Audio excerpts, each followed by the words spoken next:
Hey, you're listening to Marketing Out Loud, a daily podcast where I share advice, stories, and insights to help you build a thriving consulting or professional services practice. To subscribe to the show, head over to marketingoutloud.fm. Hey, I'm just between interviews here for Forecast. Just wrapped up an interview with Kristen Gallagher, founder of a consultancy named Edify. Loved Kristen's story. I wanted to share something with you that really jumped out at me from our conversation. So Kristen is a learning and development consultant, and she runs a consultancy called Edify that helps tech startups with employee onboarding and development. And the story of how she got into it's really interesting. She doesn't have much of a background in learning and development, but through a series of events, she found herself leading learning and development for a small company as a director. And she onboarded about 200 employees. And through that experience, she used that as a platform to then launch Edify. And in the beginning, she had an offering in mind, like we all do, right? She had like a product in mind or a service in mind that she was going to offer to smaller companies. And she poured a lot of time and energy into it. She framed up the process. She branded it. She put all these deliverables in there. And she really, really made it a solid offering. She was really excited about it. So then she went out and she started marketing it and trying to sell it to potential clients. And she sold a couple, but, it didn't go terribly well. And the two that she sold, the delivery of it was, in her impression, below par. She wasn't happy with the results. In the end, the clients were actually satisfied, but she didn't really get what she wanted to get out of it in terms of outcomes for the client. So she then just kind of went back to the drawing board. She stepped back and she packaged up another offering for another kind of client and then went out and started selling that. And then through that process, she eventually settled on what they're offering right now through Edify and the target market. And I thought that was incredible because it's so difficult to first of all, develop something like that and then go to market with it and really pour your heart and soul into it. And then discover that it didn't quite work out the way that you expected it to, or the client didn't respond the way that you wanted them to. And even though you sold it a couple of times, the results were, lackluster.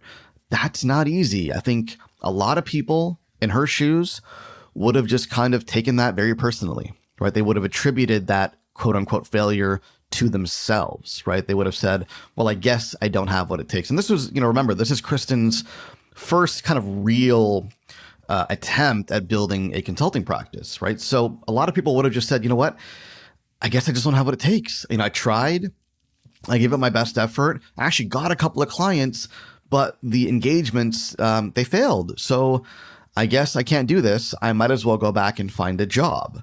And in Kristen's words, she was too stubborn to go back and find a job. She was committed to making this work because she didn't want a job for many of the reasons that, none of us want jobs. That's why we're listening to this, right?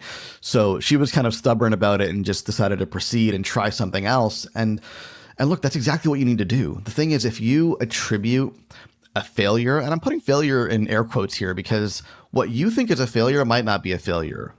Interesting story with Kristen is that one of those clients that bought in the early days, they actually came back later on and gave her a referral.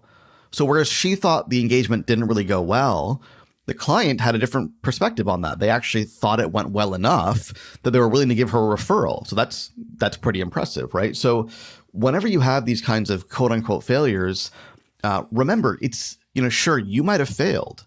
It may be you. That's one possibility. There are so many other possibilities as to why the engagement didn't go the way you wanted to. Maybe it was the client.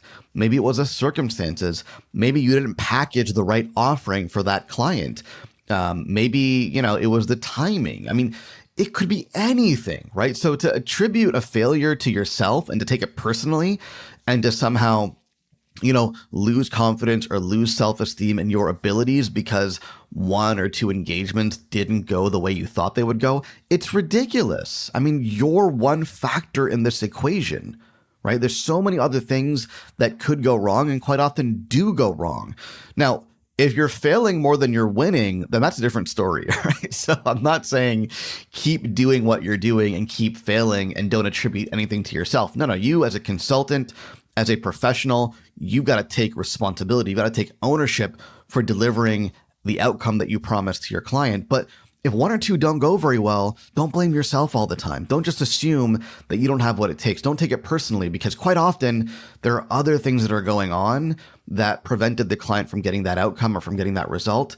And you know what? In the end, Kristen treated this like a consummate professional. What she did is when she found that those engagements weren't going the way that she was hoping they would go, she didn't just see it through and just hope things would change. She pivoted. She went in and she said to the client, look, this is not quite working out. I want to change directions. I want to go this way. And then ultimately things improved. That wasn't what she initially thought would happen, but the client did end up getting certain results and certain outcomes that they were happy with. So that's the lesson I wanted to share with you today is a lot of things are going to go wrong, right? That's the way it goes, right? A lot of things are going to go wrong. Don't always take it personally. You have to be a little bit unattached from the way things go, from the outcomes, because if you take it personally every single time, you're not going to survive long enough to see things really, really work. Hey, thanks for listening. Do me a favor. If you like what you hear, go on iTunes and leave us a rating and a review because it helps more people discover the show. Thanks so much.